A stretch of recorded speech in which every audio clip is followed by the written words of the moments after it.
enfants qui arrivent, ça va bouger. Oui, sœur Marido, bonjour. Bonjour. Vous êtes la présidente de l'association Apprends-moi à comprendre. Tout à fait. C'est une association qui a pour but de faciliter et d'organiser l'enseignement des jeunes gamites. De quel âge à quel âge déjà? Officiellement, en fait, l'association prend en charge des enfants entre 3 et 15 ans.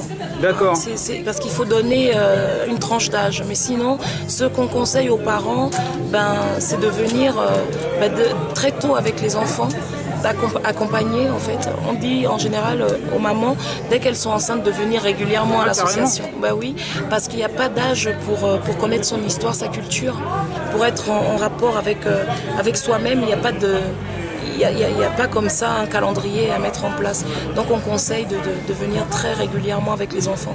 Très petits, ça facilite leur intégration entre guillemets dans l'association. Bien sûr. Alors l'association Apprends-moi à comprendre organise aujourd'hui donc le 29 août, samedi 29 août, une journée porte ouverte. Alors ce qui permet au public de se familiariser avec votre activité. Depuis quand l'association Apprends-moi à comprendre existe? Et dans quelles circonstances est-elle née? Qu'est-ce qui a suscité un petit peu le déclic chez vous? Alors l'association existe officiellement depuis le 24 septembre 2013. Nous avons mis donc en place des activités pour les afro-descendants et pour les enfants originaires de l'Afrique. Mais cette idée date d'il y a bien longtemps, parce qu'il a fallu, en étant confronté moi-même dans mon espace familial aux problèmes que nos enfants rencontrent, il a fallu trouver une solution pour leur instruction. Et donc on a mis en place avec mon époux un programme adapté pour valoriser la culture de nos enfants et puis leur permettre d'être fiers de ce qu'ils sont. Donc nous avons commencé à faire un travail de recherche et puis ce travail au niveau de l'instruction en famille nous a permis de développer et de rencontrer pas mal de personnes avec qui nous avons pu donc développer le projet de cette association. Oui, parce que si on vous suit bien, en fait l'idée c'est de faire bénéficier les enfants d'origine africaine d'un programme d'enseignement qui puisse leur permettre de connaître mieux la contribution de leurs ancêtres à la civilisation mondiale. Alors dans des domaines, j'imagine, aussi différents que les mathématiques, l'histoire événementielle, politique et les inventions peut-être. Tout à fait, parce que je ne vais pas vous étonner en vous disant qu'on se moque un petit peu de nos enfants, hein, parce que l'histoire en général qui leur est rapportée est une histoire, on va dire, un peu insultante. On ne peut pas se contenter de ce que les autres leur apportent, que ce soit au niveau du programme scolaire qui est remis en question, que des valeurs fondamentales que nous partageons nous-mêmes en tant qu'adultes. Et il est nécessaire d'apporter aux afro-descendants un équilibre. Et cet équilibre passe essentiellement par l'harmonisation des connaissances que nous leur apportons et que eux-mêmes auront entre eux. Comment voulons-nous que nos enfants échangent? Comment voulons-nous qu'ils soient fiers de ce qu'ils sont s'ils n'ont pas, matériellement parlant, des outils nécessaires? Sans complexe, sans égard, nous prenons la responsabilité d'apporter des connaissances à nos enfants avec l'appui des personnes aptes, des personnes compétentes dans la communauté, parce que nous en avons. Et je leur tire mon chapeau parce que depuis que l'association a été créée, nous avons énormément de contributions de personnes on va dire, avec toutes les compétences possibles, parce que nous avons tout dans la communauté. Il suffit de faire appel aux personnes et ma foi, elles sont là.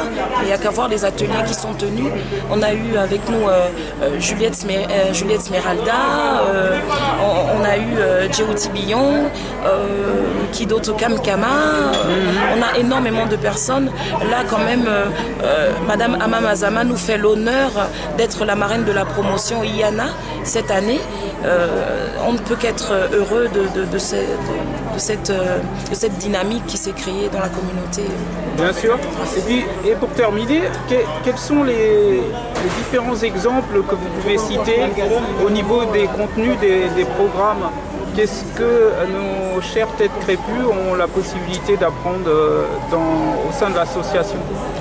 Ben, avec Apprends-moi à comprendre, nos enfants découvrent qui est Chaka Zulu. Certains ne connaissent pas. Qui est Marcus Garvey, qui est Harriet Tubman. Mais voilà, tout ça l'ouverture. Pourquoi Haïti est-elle appelée première république noire? Voilà, il y a des modèles, il y a des exemples, et il y en a encore énormément. Et voilà, avec des personnes volontaires, nous leur apportons ce bagage intellectuel et ce bagage culturel indissociable de l'identité même de la personne. Oui, donc finalement vous inscrivez dans le processus de renaissance historique des peuples kamites, des peuples africains, sachant que nous reprenons le fil de notre histoire. Il ne s'agit pas du tout d'innover, de proposer quelque chose de révolutionnaire qui ne s'est jamais fait, puisque en fait ce qu'on appelait à l'époque antique les pères ancres, les maisons de vie étaient des maisons dans l'antiquité égypto-nubienne où nos enfants pouvaient apprendre les mathématiques et tout un tas de sciences, la philosophie, l'art militaire, etc. Et donc même des gens comme Pythagore ont passé 22 ans chez nous en Afrique. Alors, je ne pense pas que c'était vraiment pour faire des stages, un stage de 22 ans.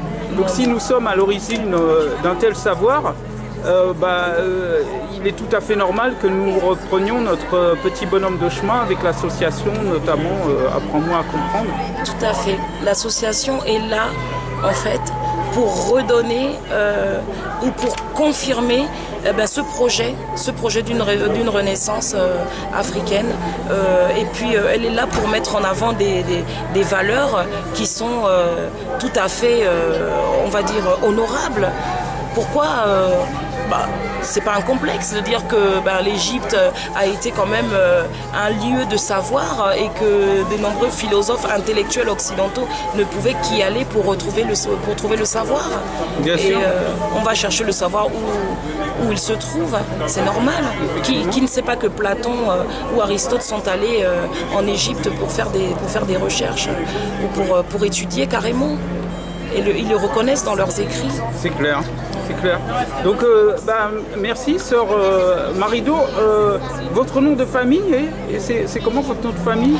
Alors, je suis Marie-Dominique Papal. Papal Igoo.